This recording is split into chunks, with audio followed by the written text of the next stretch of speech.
Right. It's a text representative of the Byzantine tradition. Then that's one text. The next one is the modified Westcott and Hort text, and there's an interlinear with this in it too. Now, we'll talk about the interlinears at a later date, and I'll talk to you particularly about them. The second one is the modified Westcott and Hort text. Now, when Westcott and Hort put their text together and it was used first, it was discovered that it was so radically wrong that they had to change it, and so they modified it. In fact, they've been modifying it ever since, frantically modifying it.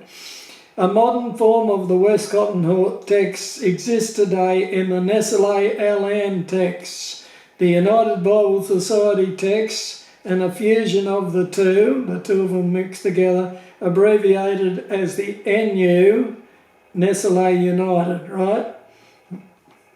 These texts have critical apparatus which the student can use to choose the reading he thinks is best. In other words, the text is so variable that they leave it up to the student to decide. Now, we're not textual critics, the textual students are not. Like the students are not textual critics, but even the textual critics leave it up to the students. So that gives you an idea about it. And then we have the Hodges and Farsted text. They call it the majority text, but it's actually the new majority text.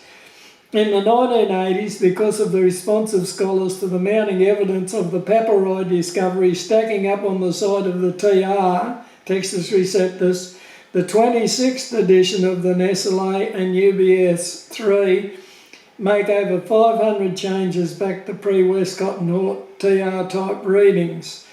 And it's interesting, it's gone back a lot further than that since.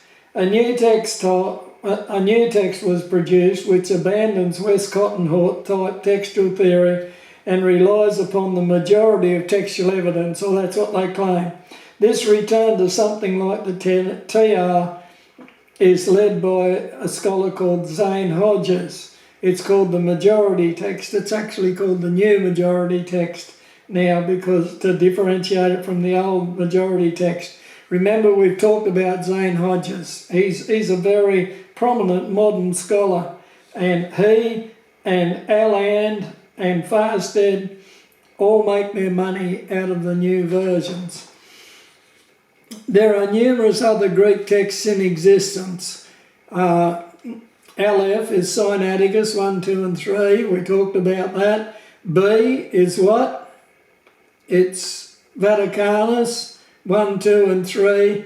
And then you've got Westcott and Hort's and Scrivener's and all of these others, right? They're not really in modern use, apart from some scholars look at them and use them, but basically we've got the two texts that are really, well, these three texts, the received text, the modified Westcott and Hort text and the Hodges and Farsted texts are the ones that are being used predominantly, almost exclusively, to produce English translations. With all of these Greek texts available, we must ask ourselves, do we have one that we can rely upon as God's word, or are we bound to a confusing assortment of critical texts from which we must choose our own readings for any given passage of the New Testament? Well, we know for a start because the scholars themselves tell us we're not textual critics, so we really can't choose our own readings, because if they can't work it out, surely we can't work it out. Right, the next part of this paper is a defence of the TR position. This writer will seek to demonstrate that God has preserved the sure word for us today.